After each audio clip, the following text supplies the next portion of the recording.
To Made in America, claiming a kind of victory tonight. The American powerhouse Apple, famous for its giant manufacturing operations in China, has promised to do something they have not done in nearly 20 years.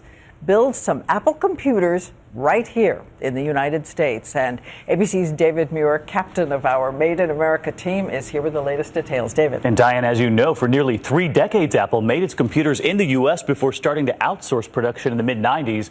Tonight, one of their lines will soon bear those 3 words we've been reporting so much here: Made in America.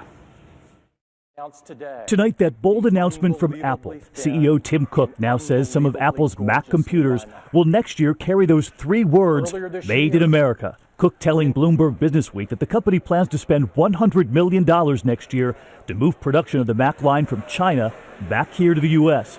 It was earlier this year, when asked about the factories they used to have here in America, that Tim Cook talked about the possibility of bringing manufacturing back. There is some manufacturing revival in the U.S.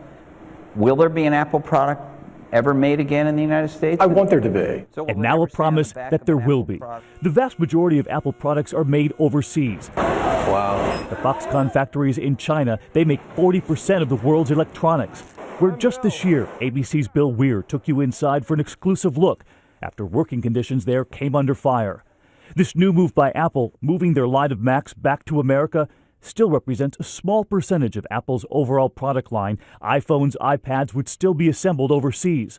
But Cook has made the point before that key components of the iPhone, for instance, are made in America. The processor made here, the glass in Kentucky. Will it ever say on the back of an Apple product, designed in California, assembled in the United States? Several parts are from the United States. Tonight, economists telling us Apple is now joining a trend that we've reported on extensively here on World News, an early wave of American companies beginning to rethink their strategy of where they manufacture their products. Chinese wages have risen 15 to 20% a year. Another key reason to come back: proximity, location. Make it here and you don't have to ship from China, saving a lot of money. Suddenly, the math for many companies isn't adding up. So they're deciding that Made in America makes more sense. Yes, it's an economic question about being made in America. It's not necessarily a patriotic question, it's an economic question. One that also creates a ripple effect here at home. The other jobs created. Just last night, we introduced you to Ariana Russell in St. Louis, making her own iPhone cases and determined to make her design here in America. So you found a way to do it here. I found a way to do it here. There was so much interest in those American-made iPhone cases last night that her website crashed within 5 minutes of our report.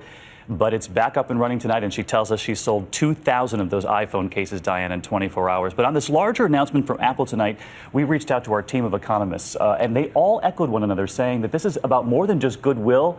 It's now good business. And Diane Swonk told us just before we came on the air tonight, this move puts an exclamation point on the trend we've all been reporting here. American jobs back on the case again tonight. Thank you, David.